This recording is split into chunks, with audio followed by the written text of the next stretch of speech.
Brought to you by Technopova Curve 5G. Discover new horizon.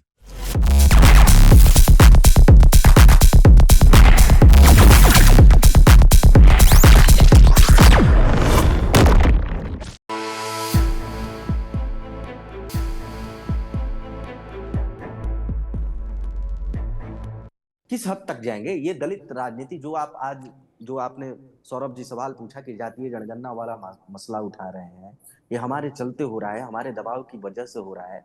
इसके नफा नुकसान बताएंगे क्या राहुल गांधी? ठीक है, ये भावनात्मक सवाल आज हो गया है, भावना पर लोग बह जा रहे हैं कि होना चाहिए जातीय जनगणना। यही वो कांग्रेस है। कांग्रेस में तमाम तरह की अच्छाइयां रही थी ना पहले। यही वो कांग्रेस है जिसने जातीय जनगणना का विरोध किया था और जिसकी वजह से इस देश में जातीय जनगणना बंद हुआ। लोग कहते हैं कि 1932 में जातीय जनगणना आखिरी बार हुआ, मैं कहता हूं कि 1942 में हुआ, और हुआ था 1941-42 में भी। उस समय इसी कांग्रेस की वजह से, तब की कांग्रेस जो थी उसकी वजह से इस देश में वो जातीय जनगणना की रिपोर्ट सामने नहीं आई। कांग्रेस की जब सरकार बनी 1952 में, तब एक जातीय ये जनगणना हुआ, लेकिन सिर्फ वो SC ST के लिए हुआ क्योंकि उनको आरक्षण देना था। ये वो कांग्रेस है, और वो कांग्रेस अब नहीं है। क्यों नहीं है? आप किस तरीके से भटक गए? इसका नफा नुकसान क्या होगा भविष्य में आपको पता है?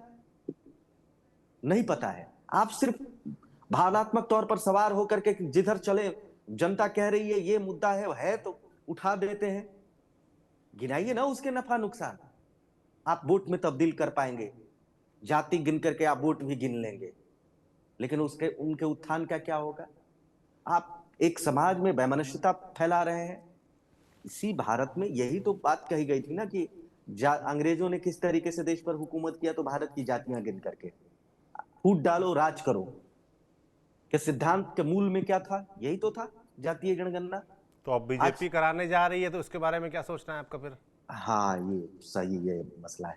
भारतीय जनता पार्टी इस मसले पर जो पहले थी बाद में नहीं रही। बहुत दुख हुआ जिस तरीके से प्रधानमंत्री ने, ये मेरी व्यक्तिगत राय है, प्रधानमंत्री ने जब घोषणा की कि हम जाति गिनेंगे, तो बहुत दुख हुआ। मुझे लगा कि एक स्टैंड पर अगर शुरुआती दौर से वो क्लियर रहते कि मुझे जाति गिनना है तब तो ठीक है, लेकिन जब आप दबाव में आकर के आपको भी लगा कि वोट तो नहीं बिखर जाएगा, हमारी जो राजनीति है वो टूट तो नहीं मतलब आप जाएगी मान रहे हैं कि उसमें दबाव कोई। में आके बीजेपी की तरफ से ये किया गया है?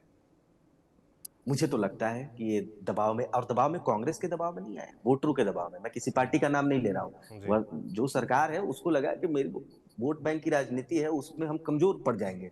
जिस एग्रेशन के साथ राहुल गांधी इस मुद्दे को उठा रहे हैं, दलितों के मुद्दे को उठा रहे हैं, संविधान के मुद्दे को उठा रहे हैं, जातीय जनगणना के मुद्दे को उठा रहे हैं, तो एक नया वर्ग तैयार हो रहा है। इसके लिए हमें उसको अभी से ही काउंटर कर देना चाहिए। अब तो राहुल गांधी के पास वो मुद्दा नहीं रह गया जातीय जनगणना वाला, खत्म हो गया है करीब करीब सा। क्योंकि 27 में जनगणना की बात हो रही है, 27 के आखिरी चरण तक वो मामला आ भी जाएगा, और अब इसको उठाना, तो ये पूरी तरीके से राजनीति हो गई इस मसले पर। आगे आने वाले दिनों में मुझे लगता है कि इसके विनाशकारी परिणाम आएंगे। विनाशकारी बिल्कुल, परिणाम मैं ये कह रहा हूं। तो देखने वाला होगा कि हाँ, विनाशकारी होगा या लाभकारी होगा, ये इसको समय पे छोड़ देते हैं। दीपक जी, मैं आपके वापस आता हूँ। जिस तरीके से हम देख रहे हैं कि राहुल गांधी यहाँ पर जब आए हैं बिहार, और पिछला दौरा भी उनका आप याद करिए दरभंगा जब गए थे, और दलित छात्रों से मिलने का प्रयास उनकी तरफ से था, जिसको लेकर काफ़ी विवाद भी हुआ था। तब एक बात ये भी हुई कि आरजेडी कितना सहज है राहुल गांधी के इन दौरों से। कहा गया कि आरजेडी के नेता साथ भी नज़र नहीं आते हैं इन दौरों में, इन बैठकों में। तो इसको कैसे देखा जाना चाहिए? राहुल गांधी की जो यात्राएं हैं, जो उनका सा एकदम से वो अपने आप को प्रभावी रूप से बिहार में पेश कर रहे हैं, कांग्रेस पार्टी को लगातार पुश कर रहे हैं कि बिहार में उसका विस्तार हो, उसको लेकर आरजेडी का क्या पक्ष है? आरजेडी के मन में क्या चलता है? आरजेडी इन दौरों को कैसे देखती है? पॉजिटिव देखती है, अपने पक्ष में देखती है, या उसको लगता है कि इससे हमारा वर्चस्व कम होगा, या कल को राहुल गांधी जिस तरीके से उनकी पार्टी अगर बढ़ेगी दलितों के बीच, मुस्लिमों के बीच, तो उनका से बढ़ेगा, कल को वो ज़्यादा सीटें मांगेंगे, ज़्यादा इन्फोर्स करेंगे खुद को। तो इसको कैसे देखते हैं आरजेडी के लिहाज से, कैसे इस दौरे को देखते हैं? पहले से मैं बताऊं, मैं आरजेडी पर तो आऊंगा, पहले ये बताऊं, ये तो आपका महागठबंधन है जिसके कन्वीनर हैं तेजस्वी यादव। आपको ये कंट्राडिक्शन नहीं लगता कि एनडीए के तमाम दलों के लोग कहीं भी कोई प्रोग्राम करते हैं तो एक साथ करते हैं? एक तरफ मूव करते हैं, एक तरफ प्रेस कॉन्फ्रेंस भी करते हैं, वो दिखाने की कोशिश करते हैं कि हम एक हैं और हमारे मुद्दे एक है।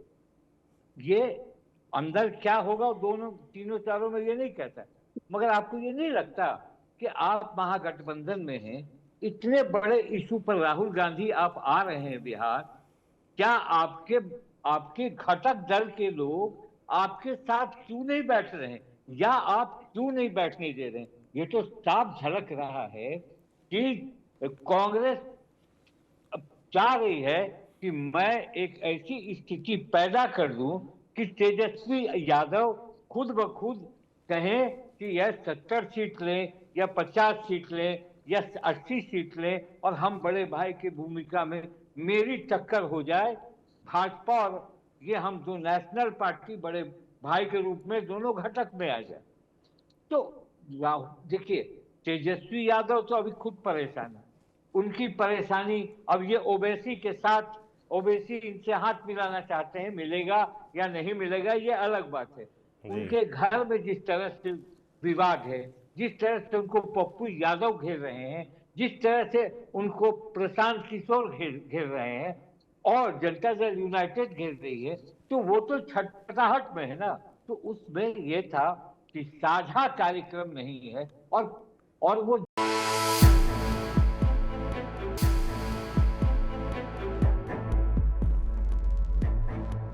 Brought to you by Technopova Curve 5G. Discover new horizon.